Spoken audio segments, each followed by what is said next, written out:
بسم اللہ الرحمن الرحیم والضحیٰ واللیل اذا سجا ما ودعک ربک وما قلی۔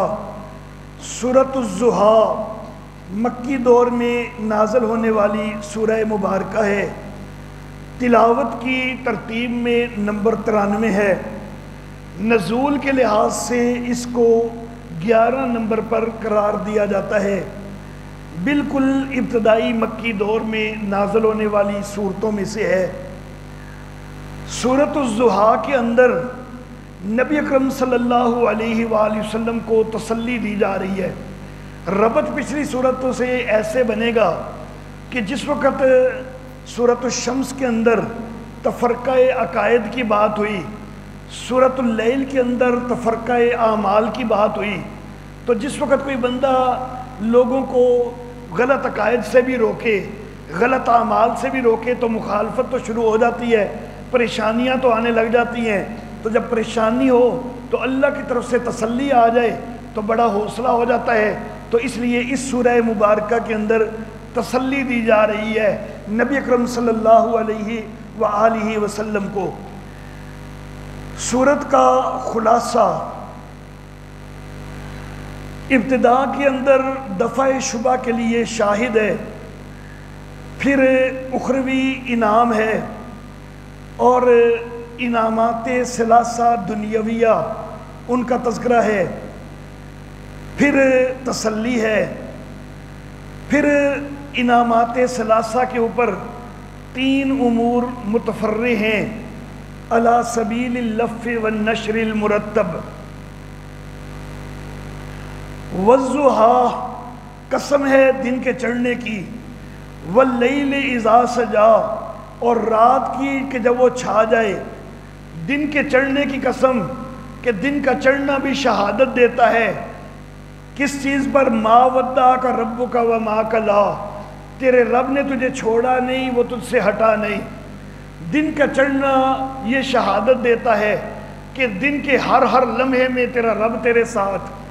رات کا چھا جانا یہ شہادت دیتا ہے کہ رات کی ہر گھڑی میں تیرا رب تیرے ساتھ۔ نہ تیرے رب نے دن کے کسی لمحہ میں تجھے چھوڑا ہے، نہ رات کی گھڑی میں تجھے چھوڑا ہے۔ تیرا رب تجھ سے تیرے ساتھ ہے، اس نے تجھے چھوڑا نہیں، تجھ سے ہٹا نہیں۔ اس کے اوپر اللہ رب العزت نے 2 قسمیں کھائی ہیں۔ خطاب کس کو ہے؟ نبی اکرم صلی اللہ علیہ وآلہ وسلم کو۔ حالانکہ ہم جیسے گناہگار بھی کبھی یہ تصور نہیں کرتے کہ اللہ ہمارا ساتھ چھوڑ دے گا۔ تو نبی اکرم صلی اللہ علیہ وسلم کے دل میں کبھی یہ تصور آ سکتا ہے کہ اللہ ساتھ چھوڑ دے گا؟ نبی اکرم صلی اللہ علیہ وسلم کو تو پہلے ہی قطعی طور پر یقین ہے کہ میرا اللہ ہر وقت میرے ساتھ ہے۔ تو یہ تو ایک عام مسلمان بھی خیال کبھی نہیں کرتا کہ میرا اللہ میرا ساتھ چھوڑ دے گا۔ تو نبی اکرم صلی اللہ علیہ وسلم وہ تو کبھی بھی یہ خیال ان کے شائبہ تک بھی نہیں ہو سکتا۔ تو پھر سوال یہ پیدا ہوتا ہے کہ اللہ پھر یہ چیز 2 قسمیں کھا کے کیوں بیان کر رہے ہیں؟ قسمیں جو ہے نا وہ تو وہاں کھائی جاتی ہیں نا کہ اگلا کوئی مان نہ رہا ہو، تو پھر قسم کھائی جاتی ہے کہ ہن میں قسم چکے بھی کہنا ہنتے مان جا۔ تو یہ پہلے ہی مانے ہوئے ہیں، بلکہ صرف مانے ہی نہیں، ان کا پورا یقین ہے، اعتماد، اعتقاد ہے۔ تو جو پہلے ہی اعتقاد رکھتے ہیں ان کو منوانے کے لیے بھلا 2 قسمیں کی کیا ضرورت ہے؟ تو یہ منوانے کے لیے نہیں ہے قسمیں، یہ منوانے کے لیے نہیں ہے، یہ تسلی کے لیے ہے۔ کیونکہ پریشانی ہو رہی تو پریشانی کے اوپر جب تسلی دینی اللہ نے، تو تسلی دینے کے لیے اللہ رب العزت انتہا کر رہے ہیں کہ اللہ رب العزت معاملہ یہ ہوا تھا کہ وہی جو ہے نا آ رہی تھی نا، تو کبھی آتی کبھی رکتی، کبھی تسلسل ہوتا، کبھی تھوڑی دیر کے لیے رک جاتی، کچھ عرصہ کے لیے رک جاتی۔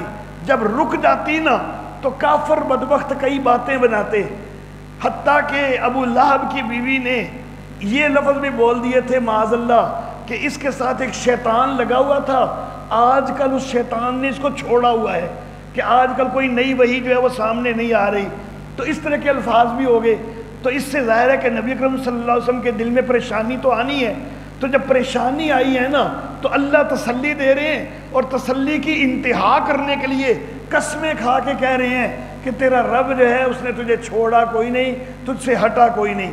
وَلَلْآخِرَةُ خَيْرٌ لَكَ مِنَ الْأُولَىٰ. جو پہلی بات کہی نا جواب قسم کہ تیرے رب نے تجھے چھوڑا نہیں، تجھ سے ہٹا نہیں، اس میں صرف پہلے کی تسلی نہیں، مستقبل کا وعدہ بھی بنتا ہے کہ تیرے رب نے نہ پہلے تجھے چھوڑا نہ آئندہ تجھے کبھی چھوڑے گا، نہ پہلے تجھ سے کبھی ہٹا نہ آئندہ تجھ سے کبھی ہٹے گا. تو اس میں تسلی سابق کی بھی ہے، مستقبل کا وعدہ بھی ہے.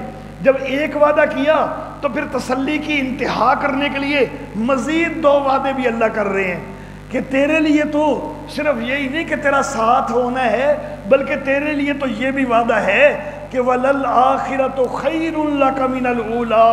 ہر تیری پچھلی گھڑی پہلی گھڑی سے بہتر ہوتی جائے گی. ہم نے تو آپ کا اتنا ساتھ دینا ہے کہ کوئی ساتھ چھوڑنے والا تو معاملہ ہی کوئی نہیں. ساتھ دینا ہے تو ہر پچھلی گھڑی کو ساتھ دیتے ہوئے بہتر بناتے جانا ہے ہم نے.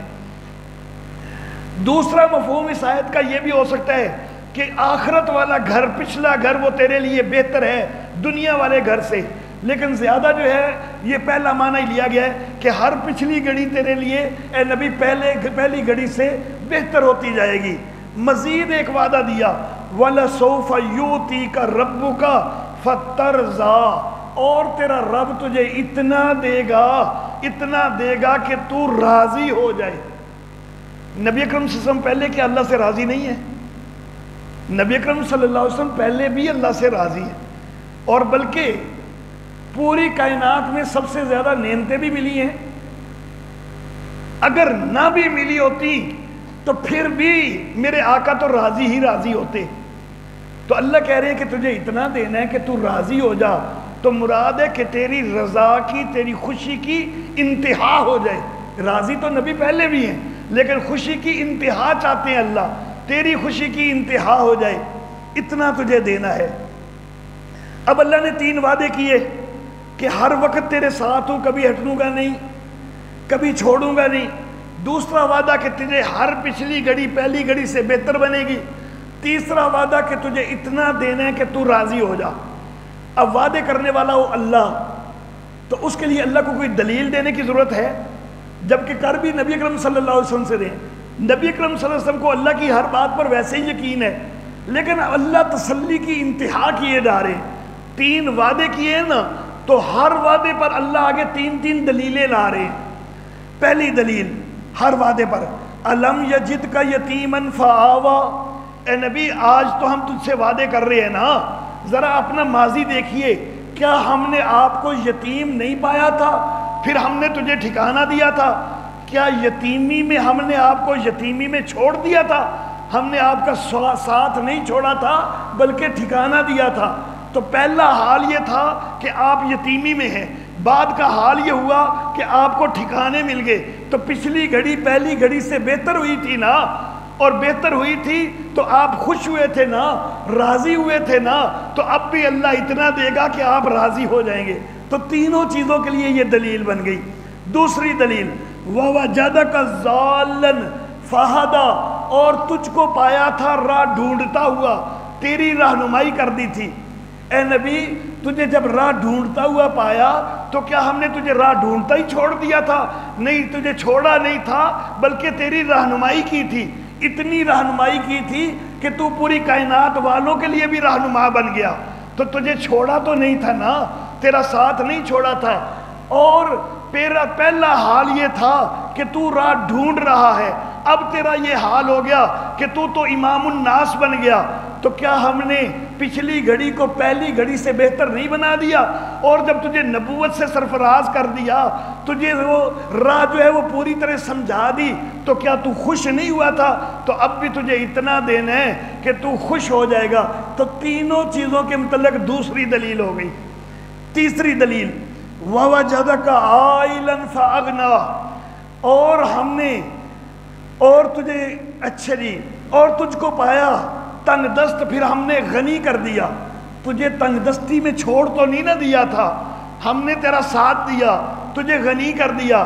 حضرت خدیجہ رضی اللہ تعالیٰ عنہا سے تجارت کے معاملے کے ساتھ، پھر شادی کے معاملے ساتھ، اسی طرح اور دیگر معاملات میں ہم نے تجھے غنی کر دیا.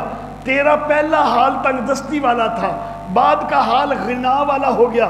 تو پہلے حال سے پچھلا حال بہتر ہوا اور تو خوش ہوا، تو آئندہ بھی تجھے اتنا دینا ہے کہ تو راضی ہو جائے گا، تو خوش ہو جائے گا۔ تو یہ تین چیزوں کے اوپر تین تین دلیلیں دی۔ اب جب تین چیزوں کے اوپر تین تین دلیلیں بھی دے دی، اب ان دلیلوں کے مطابق تین امور لائے ہیں اللہ۔ جس طرح قرآن حکیم میں اللہ رب العزت نے سورۃ الفاتحہ کے اندر پہلے اپنا تعلق بتایا ہے بندے کے ساتھ کہ الحمدللہ رب العالمین، جہانوں کی ربوبیت کرنا، اللہ کا خالق ہونا، یہ اللہ کا تعلق ہے بندے کے ساتھ۔ الرحمن الرحیم، اللہ کا تعلق ہے بندے کے ساتھ۔ مالک یوم الدین، اللہ کا تعلق ہے بندے کے ساتھ۔ اللہ اپنا تعلق ظاہر کر کے تو پھر بندے سے طلب کرتے ہیں کہ بندے تو بھی تو کہے نا کہ ایاک نعبد و ایاک نستعین۔ تو اسی طرح یہاں پر اللہ کہہ رہے ہیں میں نے اتنی نعمتیں دی ہیں تو سونے محمد اب آپ سے بھی تو ہم کچھ طلب کرتے ہیں کہ فَأَمَّا الْيَتِيمَ فَلَا تَقْهَرْ، یتیم کے اوپر کبھی غصہ نہیں کرنا۔ دیکھیں نا، الم یجد کا یتیمن فآوا، کل کو یہ دور تھا کہ آپ یتیم تھے، ہم نے آپ کو ٹھکانے دیے تھے، تو آج آپ کے پاس کوئی یتیم آ جائے تو اس کو غصے کے ساتھ ٹال نہیں دینا۔ وَأَمَّا السَّائِلَ فَلَا تَنْهَرْ، اور اگر کوئی سوالی آ جائے تو اس کو جھڑکنا نہیں ہے۔ کل کو آپ کا بھی یہ معاملہ تھا کہ وَوَجَدَكَ ضَالًّا فَهَدَىٰ، آپ بھی راہ ڈھونڈ رہے تھے، صحیح راہ کا اللہ سے سوال کر رہے تھے، اللہ نے آپ کو راہ بتا دی تھی۔ آج آپ کے پاس کوئی سوالی آ جائے، کوئی سائل آ جائے تو اس کو جھڑک کے نہیں بھیجنا۔ وَأَمَّا بِنِعْمَةِ رَبِّكَ فَحَدِّثْ، اور جو تیرے رب کی نعمت ہے اس کو بیان کیا کر۔ نبی آپ کا یہ حال تھا کہ وَوَجَدَكَ عَائِلًا فَأَغْنَىٰ، آپ کو ہم نے تنگ دست پایا تھا، ہم نے نعمتوں کی بارشیں کر دی، آپ کو ہم نے غنی کر دیا۔ تو اے نبی جب آپ کو ہم نے غنی کیا ہے تو بتایا کیجئے لوگوں کو اپنے اوپر ہونے والی اللہ کی نعمتوں کا لوگوں کو بتایا کیجئے۔ اللہ اللہ، نعمتیں لوگوں کے سامنے بیان کیا کیجئے۔ لیکن بات صرف اتنی نہیں ہے، بات صرف اتنی نہیں ہے، اس کے اندر جو اصل چیز چھپی ہوئی ہے، حضرت حسین علی رحمہ اللہ کا جملہ میں دہرانا چاہوں گا کہ اللہ اپنی صورتوں دے وچ جی کچھ مرضی بیان کرے، مکیندہ توحید تے یہ سونے محبوب آپ کے اوپر ہم نے نعمتوں کی بارشیں کی ہے نا، تو لوگوں کو بتایا کیجئے کہ میرے اوپر انعامات کرنے والا میرا رب ہے، میں محمد بھی رب کے انعامات کا محتاج ہوں۔ تو لوگوں تم کو بھی نعمتیں چاہیے تو رب کے دروازے کو کھٹکھٹاؤ، رب کے دروازے کے آگے جھولیاں پھیلاؤ، کسی اور کے آگے دامن نہیں پھیلانا۔